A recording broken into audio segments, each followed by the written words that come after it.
You're listening to the Fan2Fan Podcast, and on this episode, we're talking about slasher trash. Here we go.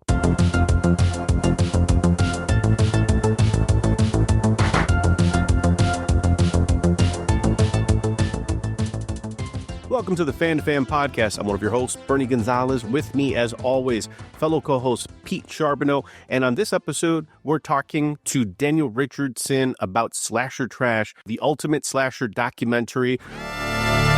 Summer camp was all fun and games until the games turned deadly. High school was supposed to be safe until someone started grading in blood. Prom night promised new beginnings, but delivered only endings. It was just a slumber party, but no one would sleep again. When I was a little kid, I was scared to death to be alone in the dark. Between the blockbusters and the bottom shelf was a world of films that never got their due. Shot fast, cut rough, remembered forever. This is the story of the forgotten children of the slasher boom and the fans who never let them die. Slasher trash, the ultimate slasher documentary. Pre-order your collector's edition now and join a year-long celebration with exclusive live events. Plus, get your name in the credits and exclusive collectible merchandise, including Blu-ray, posters, soundtrack, and more. Order your limited edition set by August 14th, only at slashertrashdoc.com. We have a great conversation with Daniel coming up, but if you're listening to this, we thought it'd probably make sense. Let's put this at the beginning of the episode, because if you like slashers, we think you'll love slasher trash. You want to get ready to plunge into this 4-hour deep dive into the gritty world of obscure, low-budget or no-budget slasher films that were released in the 70s, into the 1980s. So beyond Halloween, beyond Friday the 13th, it's really this celebration of underground slasher subculture kind of movies that you may have heard of or never heard of. Maybe check them out at your mom and pop video store, or it's that one thumbnail that you just happen to click on your favorite streaming platform. Diehard fans are going to love this. It's produced by the creators behind CreatorVC, the same team behind the In Search of Darkness series. They've worked on Aliens Expanded as well. Again, epic length documentaries that have clips, expert commentary about these movies that we love, that we grew up on, that we've discovered. And I think especially with slashers, once you kind of get past that Mount Rushmore of Friday the 13th, Freddy, the Chuckies, there's all these cult classics. So if you're listening to this, you've got through August 14th to order, where you get everything from Blu-rays, posters, booklets, soundtracks, a bunch of cool stuff. You can even get your name immortalized in the credits and be a producer. And then there's this big exclusive year-long event up to the release of Slasher Trash, where you get a bunch of Q&A stuff, a bunch of community sessions, where you can meet other fellow slasher fans. And that's where a lot of this originated from, the Slasher Trash Facebook community. Over 190,000 fellow slasher fans that all love slashers and are probably all backing this documentary. So check it out. Head to slashertrashdoc.com, be a part of the celebration, do it all before the deadline, and let's get started. Pete, fair to say, people who listen to this podcast likely have heard at one point or another that we are horror fans, and specifically fans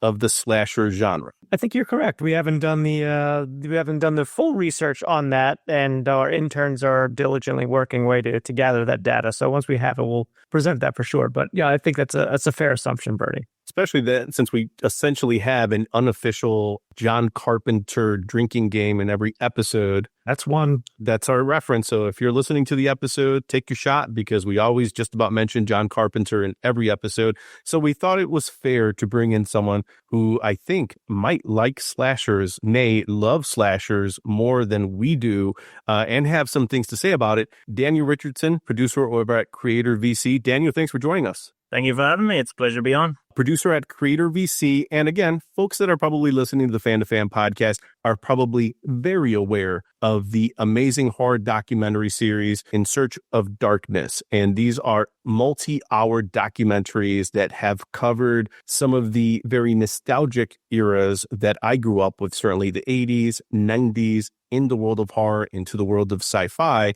and have done a terrific job of spotlighting movies that are ubiquitous for many of our childhoods, or add new movies to our watch list, to our respective watch list, because you've either forgotten about this movie or completely blew past you. I think, Pete, we've kind of talked about this and how some of these In Search of Darkness series have kind of had the same effect for you. Oh, absolutely. Yeah, I love that series. So excited to talk to you today, Daniel. Maybe a little bit about your work on that, but more importantly on one of the projects that you're currently working on, which is more catered just to the slasher genre, which we'll get into, called Slasher Trash. Hi, I'm Chucky. Wanna play? So this is the 80s. It was a free-for-all for concepts. When your guard is down, bam. Very impressive gore. I just think they're hilarious. It's showtime. 80s horror was honest. Most horrifying things that I'd ever seen. Terrific. It felt like a simpler time. Good and evil, right and wrong. It's pushing back against a lot of what's happening in the 80s at the time. Things that people really are afraid to talk about. Reaganomics, AIDS crisis. Boundaries were being broken. It was taboo. Sex and nudity on screen, and it's just as much of a hook as the violence was. That resonates on a biological level with every human being. It got into your head. I'd sit friends down and be like, you gotta see this. Horror has given a lot of women great roles to play. Equal opportunity ass kicking is what I'm all for. Kincaid represented the minorities all over the world, and he was a hero. Everything's ironic. Everything's funny. You get to have the fun of the danger without the real danger. Tension, chase, kill. It's just our survival. That element of the unknown, that sense of mortal fear, is what the quintessence of horror is about. We got special work to do here, you and me. It's unrelenting, the blood in the gore. Horror films are excessive. They're purging. Everybody was trying to outdo each other with the stunts. I will take practical effects any day over CGI. I wanted to be the guy in the monster suit. The makeup artist became one of the stars of the movie. Monsters, vampires. Cavalcade werewolves. I thought I was making the only werewolf film. It was really disturbing and phenomenal. Every single person on this earth has a little bit of darkness in them. I want to have extreme feelings. I want to laugh loud, and I want to worry, and then I want to cry. And it's all about the emotion.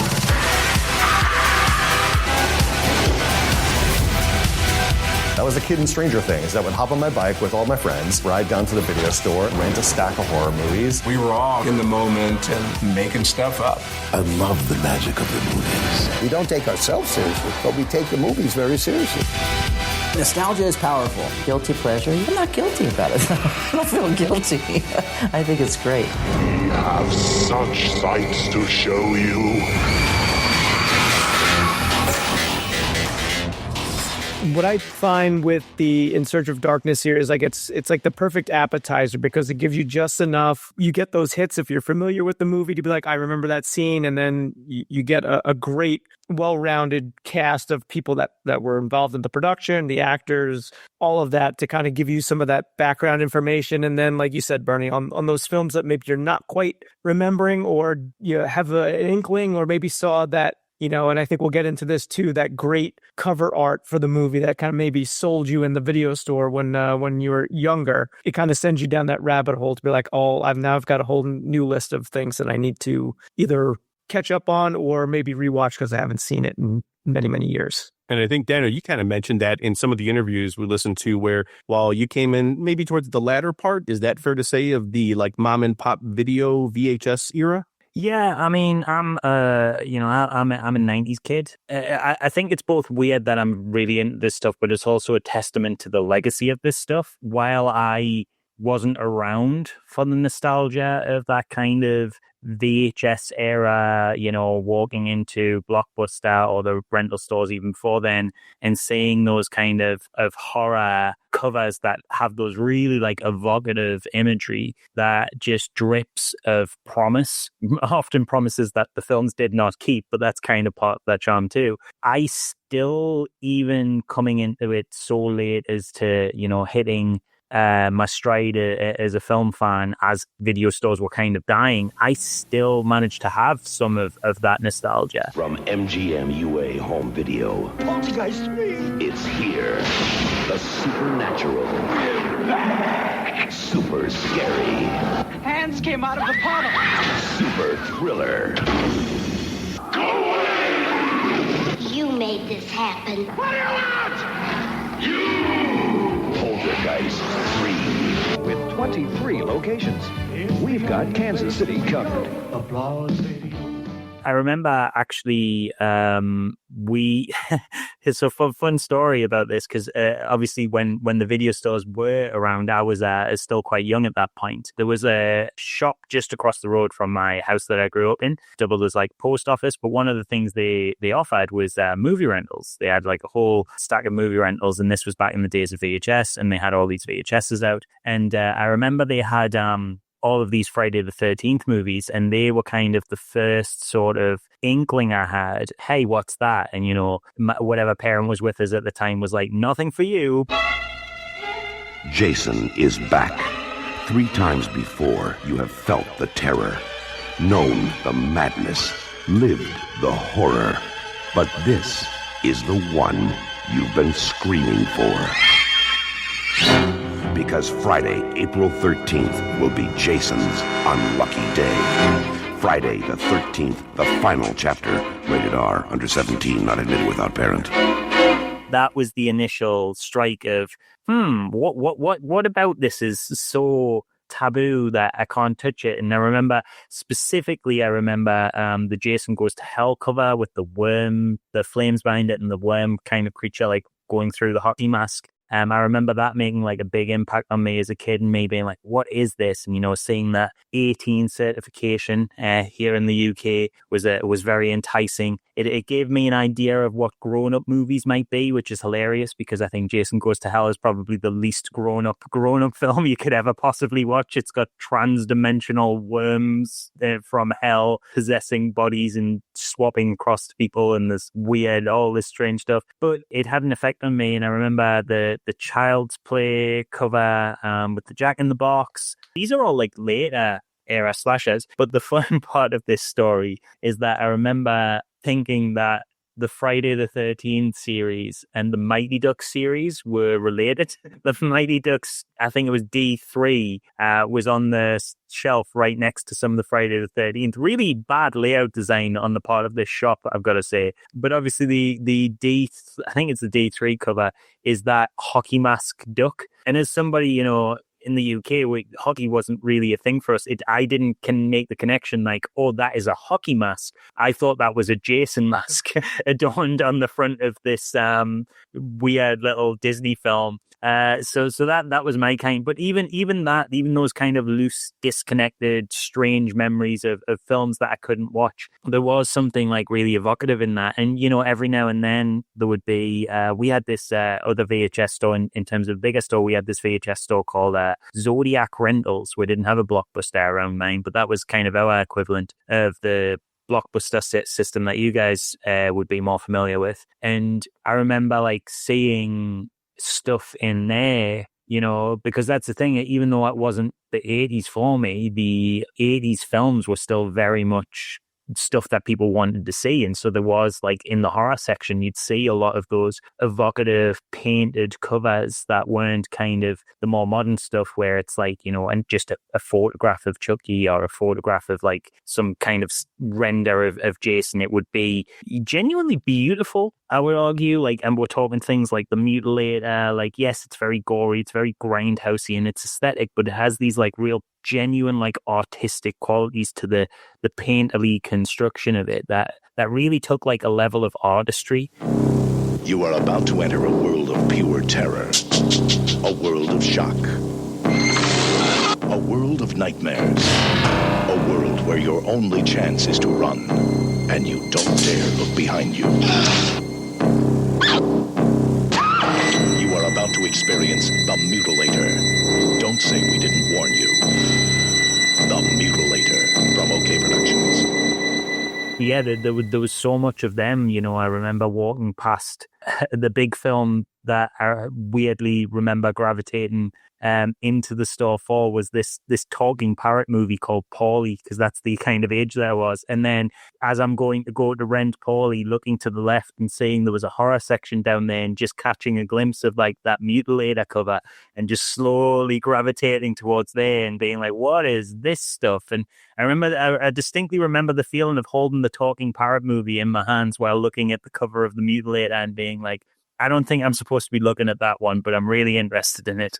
I love that, especially just that idea. You talk about the legacy of horror and maybe specifically even slasher films, because we talk about an era that Pete and I grew up with in the idea of mom and pop video stores, and then like their evolution into more mass consumerism, where the blockbusters, the family videos started to make it a little bit more streamlined, where stores all felt the same. And they lost some of the character that those Zodiac videos may have had, or let alone that post office that you mentioned, Daniel, where we grew up in an era where gas stations and restaurants may have at the same time had video stores while they also sold you gas and or lottery tickets. I think in the same ways, grew up in different places in different eras, the slasher genre also seems to have a lot of those tropes that whether you watch the 70s slasher flick, the 80s, where they evolved and became something that we now remember very fondly, to the 90s, the aughts to the present day, how that subgenre of horror still has a lot of those tropes. The final girls, the masked killer. I would imagine Disney's marketing department didn't want you to connect Mighty Ducks with Jason. Probably not, but I did as a young child. It is interesting, though, because it really was like a kind of cultural phenomenon. Because, you know, everybody in these spaces, when you talk about that kind of video store nostalgia, they know exactly what you're talking about. But in their head, they're always imagining, like, at least this is the image I seem to run into again and again and again. They're always imagining going in and renting, like, generally 80s horror movies. As good as the film might be, nobody's got like a huge nostalgic memory and a vivid image in their head of walking into that mom and pop shop and picking up A Few Good Men. There's no one like thinking about like, oh God, as good as the films may be, like, God, I remember that time I like went in and like saw that cover of Mission Impossible, you know, when I saw that cover of Tourist Trap, when I saw that cover of Halloween, like that's the stuff that really stuck with people. And that's the kind of vivid memory that people have when they have this nostalgia for these physical places. And it just shows how like intangibly linked horror is to the culture of nostalgia. And I just think it's so interesting that, you know, these films that were kind of written off at the time, you know, if you look at the critical reception to a lot of these movies, I've mentioned this in other interviews, but Roger Ebert, obviously one of the most acclaimed film critics to ever do it, famously had a complete distaste for this stuff and called them dead teenager movies. Our next movie is Friday the 13th, the final chapter, an immoral and reprehensible piece of trash that sold more tickets on its opening weekend than any other movie so far in 1984, and that is a very, very depressing commentary. It really makes me sad to think of all those moviegoers spending $4.50, $5, most of them teenage kids, sitting there watching this sad, cynical, depressing movie. Now, Jason, you can't hear him, you can't see him, he hardly even breathes. He's the latest word in leading men from the geniuses at Paramount Pictures. You get the idea. Friday the 13th, the final chapter, is 90 minutes of teenagers being strangled, stabbed, impaled, chopped up, and mutilated. That's all this movie is. It's just mindless, bloody violence. And just think of the message this film offers to its teenage audience. The world is a totally evil place, this movie says. It'll kill you. It doesn't matter what your dreams and hopes and ambitions are. It doesn't matter if you have a new boyfriend or a new girlfriend or you've got plans for the future. You can forget those plans because you're going to wind up dead. There is literally nothing else in this movie. And the sickest thing is, this isn't the final chapter. That's just an advertising gimmick. The ending clearly sets up a sequel. And what I want to know is, I wonder if they're going to be heartless and cynical enough to make the sequel, because why not? They've already taken the bucket to the cesspool 4 times for this sludge. I think the people who made this movie ought to be ashamed of themselves, and that's what I think, Gene. Yeah. And I'm going to vote no. I had a feeling you might. And yet, it's in our memories, in our, fan art of like that video store experience, like the covers we are drawn to within that imagery is the dead teenager movies. It's not the Oscar classics. We might love Back to the Future, but when we imagine that video store in our head, it's not Back to the Future on those film covers. It's Sledgehammer. It's Friday the 13th. It's all of it is the quote unquote slasher trash. I don't know if you feel this way. I always felt like with the horror genre, there was a barrier to enter it, and it really just came around to what age you were either able to sneak a copy or your parents just didn't care and allowed you to watch some of this stuff. And I think that was part because it was, I was fortunate to kind of come of age during like when cable became big in the States here. And my dad was an electrician and he brought home illegal cable boxes all the time. And that's how I consumed a lot of the Friday the 13th for the first time. My cousins were forcing us to watch Halloween and stuff like that. When I was like 7 and 8, and probably should not have been, but it instilled that loving to be afraid and wanting to be afraid and the tension that some of the best films, can bring out. So if I went to my local mom and pop video store without my parents, I could rent Faces of Death and the person behind the counter wouldn't bat an eye.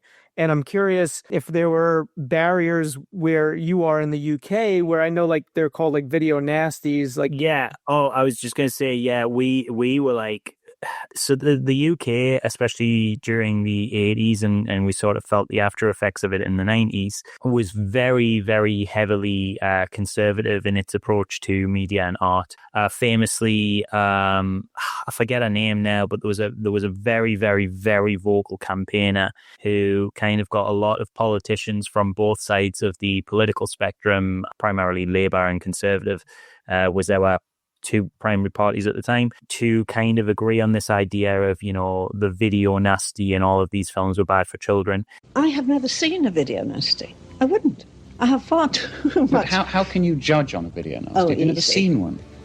Look, if somebody tells me, as we get these reports in from Europe, from America, and from this country, that a particular video nasty contains that, and that, I actually don't need to see visually what I know is in that film. And it literally became a finable offense to distribute these videotapes. And some of these were stuff like Driller Killer, which kind of like flew under the radar. And Driller Killer has a lot of merit to it, but it's not like, a Stone Cold classic. Whereas, well, some people would argue it's Stone Cold classic. Maybe I'm in that camp. But when I say like true Stone Cold classic, Texas Chainsaw Massacre, I don't think we unbanned that until like maybe even the early 2000s, late 90s. I'd have to look it up, but I know it was a no-go in the UK for a very long time, like decades.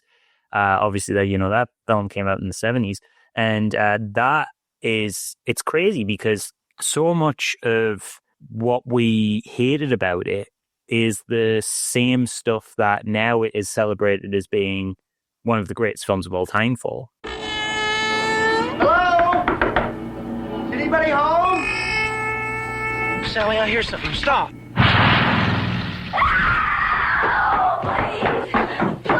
Please help. The Texas Chainsaw Massacre. From New Line Cinema. Rated R. No one under 17 admitted without parent or guardian. The Texas Chainsaw Massacre. And it's fascinating to me. I pulled the Texas Chainsaw Massacre as a specific example because one of the issues that sort of put you on the video nasties list, that put you in this kind of category of films that should not be sold, should not be distributed. There was like raids, like almost like drug raid style raids on video stores across the country. The police were just going in and seizing like anything. Often stuff that wasn't even on the official video nasties list. If it had like death in the title or like blood, it was in there. It didn't matter if the film was about blood diamonds in Africa. Like, it didn't matter if it was like a drama. If it had blood in it, that goes in the bag and have a fine for it. Yeah, there was this real push towards this heavy-handed censorship. Kind of something we really should have learned from, because I know like a lot of stuff like that is happening right now with the payment processor pressures that are getting a lot of video games banned. But that's a whole different story. We're kind of getting more on video nasties in the modern day in that sense. But yeah, the Texas Chainsaw Massacre, one of the things that kind of got you on the video nasties list was this like excessive use of gore.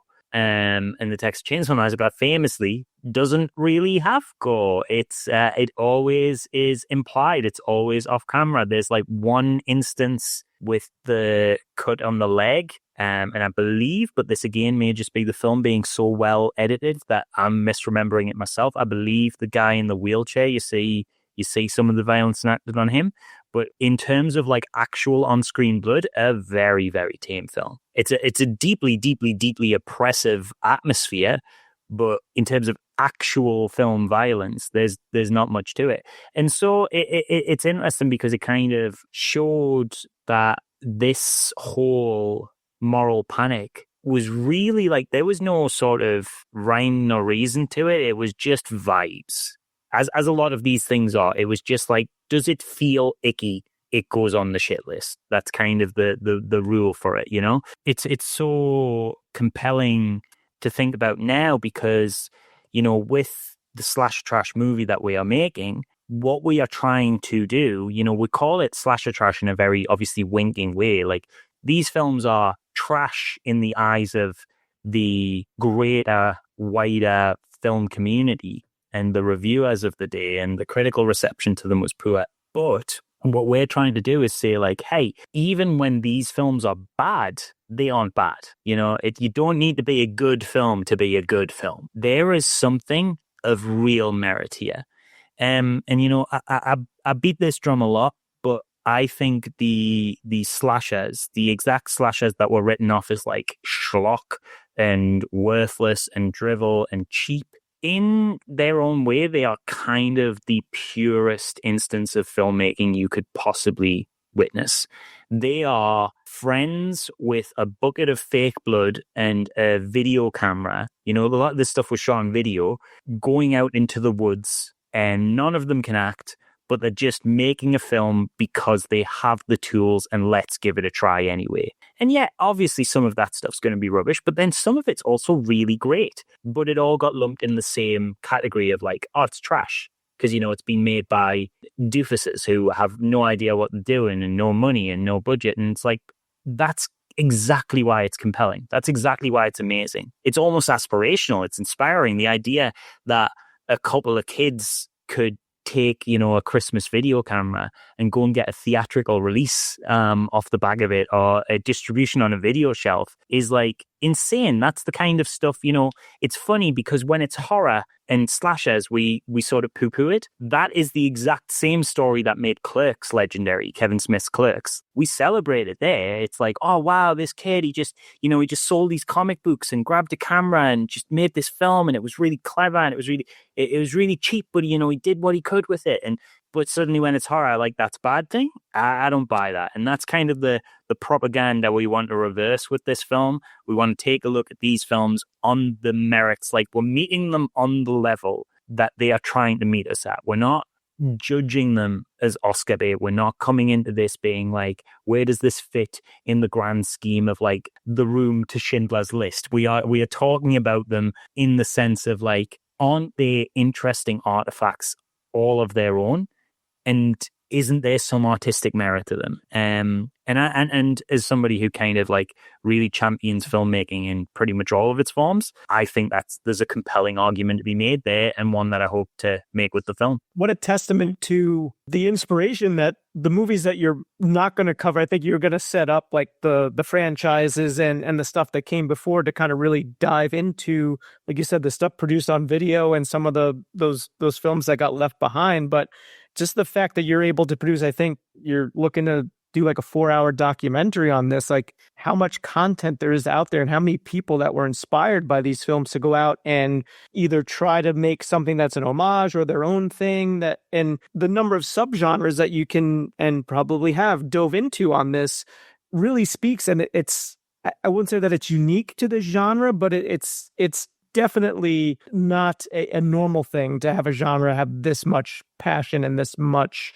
attention to what, that you can dive so deep into something like slasher trash. Totally. And you know, people sort of write the genre off all as like kind of one big, you know, ubiquitous goop. Like, oh, it's a slasher film. It's a film where, you know, someone's on a camp and they kill a bunch of teenagers. It's really not, because as you say, you know, we have so much material here. Like, there is genuinely, yes, there are common tropes between these films. There are commonalities, but at the end of the day, this subgenre has subgenres. There's supernatural slashers, there's holiday slashers, there's camp slashers, redneck exploitation. Like, all of them are doing different things, and yet they all just kind of get called, you know, as we've mentioned before, dead teenager movies. It's like, well, I think that's deeply, deeply unfair and a deep misunderstanding of the genre, because it's interesting because Friday the 13th has kind of become the ubiquitous example of what a slasher movie is. And it was because I think it was so commercially successful while also being a known ripoff of Halloween. Halloween, the motion picture about the most terrifying night of the year, starring Donald Pleasance. I spent 8 years trying to reach him, and then another 7 trying to keep him locked up, because I realized that what was living behind that boy's eyes was purely and simply evil. Halloween, the night he came home. Rated R. Everybody knows, like, the famous story is Sean S. Cunningham literally made a call and said, hey, Halloween's doing well, we should rip this off. That, like, I'm not using the exact words, but it's a known thing. Friday the 13th is a Halloween ripoff. Halloween was doing very well, let's just do that, and the Sedator camp differentiated. And so I think everybody looked at that and went, well, that's critically reviled but commercially successful, and it's a ripoff. So, oh, it's artistically worthless, which I don't agree with, but they went, oh, it's artistically worthless, and also this is what slashers are, because there's like 700 of them, and we see them every year, and they fill the cinemas, and then people ripped off Friday the 13th because they saw how well that was doing. But, like, there are plenty slasher films before Halloween, you know? There is stuff, like, Halloween looked to, it wasn't a ripoff, but John Carpenter looked to the Texas Chainsaw Massacre for Halloween. He looked to Black Christmas by Bob Clark, which was a 70s, you know, holiday slasher. There are plenty of proto slashers like Straight Jacket and Torso, stuff from the Giallo world, things that were doing interesting stuff and actually even receiving some acclaim for it before the label of slasher kind of popped up. And I think the label slasher is really what hurt a lot of the reception of these films. The word slasher just kind of sounds like brainless. Oh, it is just the kill movie. It's kind of a similar label. Like, I guess it was like the torture porn of its day. It is a genre, undeniably, but it's almost like a genre label that suggests drivel. It suggests like a lack of substance. Like, oh, like it is literally defined. It is a label that is defined by someone kills a bunch of people. Horror doesn't even have that kind of connotation, because you can have psychological horror, you can have existential horror, you can have supernatural horror, but slasher infers murders in a violent manner, specifically slashing. So it kind of just got like this huge sort of rap of, oh, well, that stuff's drivel. And it's so interesting to me because the exact stuff that would be called drivel then and crass and classless is now being homaged in modern cinema. And people are, you know, tripping over themselves to go like, oh, well done, well done. Not that I don't think those films deserve it, but like a great example would be the Terrifier movies. The Terrifier movies are critically acclaimed. The Terrifier movies are beloved. They're celebrated. And yes, they are very much an acquired taste for a lot of people. Some people cannot handle the level of gore they go to. But like, if Damien Leone had made Terrifier back in the 80s, it would have been lumped in with all of the other quote-unquote crap. It would have been, this is classless, derogatory garbage that is ripping off everything that came before it, and it is violent, tasteless, crass, pointless, nihilistic. All of the labels that those films got, it would have got too. And yet when it homages those films, and Damien Leone openly has said, like, a lot of the stuff, Terrifier 3 modeled its kills on classic slasher kills. You have the shower scene from Psycho taken to a much more extreme level, admittedly. He is referencing those films, but he is being celebrated for it, and rightfully so. I'm not saying he shouldn't be, but I'm just saying, doesn't that point to, oh, actually, these films were doing more interesting things than we had initially thought? We kind of have got to the point where we're sort of accepting, like, oh, well, Halloween was a good one and Nightmare on Elm Street was a good one. And, we're even getting like long form documentaries on the Friday the 13th series, stuff like Crystal Lake Memories, that are sort of reassessing. Really great doc, really great doc. I don't want to scare anyone, but I'm going to give it to you straight about Jason. To me, he's the most fearsome, awesome, indestructible, mysterious figure in movie history. The fans so adore this character. They like Jason more than they like the survivors. The best horror movies find a way to tap into something that's truly human. We don't know why, but it's something in us that likes to be scared. Still to this day, was the most terrifying thing I've ever shot. I don't watch the movie. I pick somebody out in the audience and then watch the evolution of their heart attack. The people just flew out of the seats and ran out of the theater. The modern horror movie was kind of born. Your parents didn't want you to see it, which only made you want to see it that much more. That's where the power lies, is Jason. Jason never dies because the audience brings him back to life. Terror struck across my face, my heart. Everybody took me outside. Are you okay? Are you okay? No, I'm not okay. But yeah, they're reassessing like the Friday the 13th movies for their merit. There's lots of, this is the thing. Like, everybody says slashers are all the same, but show me one single slasher film besides Friday the 13th Part 4 that has a Crispin Glover dance like that. You know what I mean? That is a moment. That was a unique cinematic choice that was made by a creative genius. This is what I'm saying. They've all got merit. And so we've kind of accepted that the big franchise, the ones that have performed commercially well, like, oh, well, they were good. They were the good ones. That's why we can give Friday the 13th a prestige TV reboot. That's why Halloween gets the, PTSD-themed trauma survivor, clever meta reboot. We've acknowledged from the start that Scream was good because it was kind of riffing on those stuff. But a lot of that conversation has already happened, and I'm glad that it has happened.